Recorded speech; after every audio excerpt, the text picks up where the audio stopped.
Ramazonda bu duoni aytib, Alloh tomon uzatilgan qo'llar quruq qaytmaydi. Hamma bilan birga qaytaring.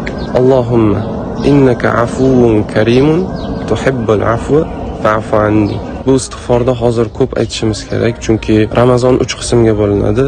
Avvaluhu rahma va awsatuhu mag'firah va axiruhu itqun minan niron. Hozir esa birinchi 10 kunligidan o'tdik, mag'firat qismiga keldik.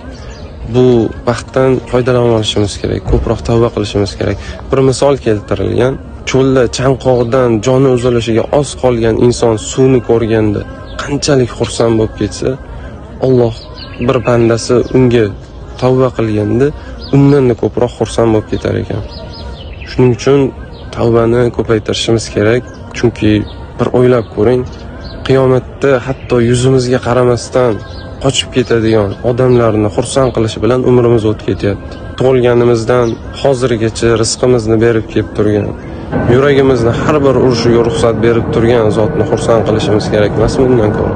Va bir narsani iltimos qilib qolaman, bu videoni yaqinlaringizga yuborib qo'ying. Chunki payg'ambarimiz sollallohu alayhi vasallamning hadislari bor. Yaxshilikni tarqatgan, uni qilgan bilan bir xil savob oladi. Shuning uchun yaxshilikni tarqatsangiz, agar ular siz sababli shu duoni aytsalar, sizga savobi kelib turadi inshaalloh.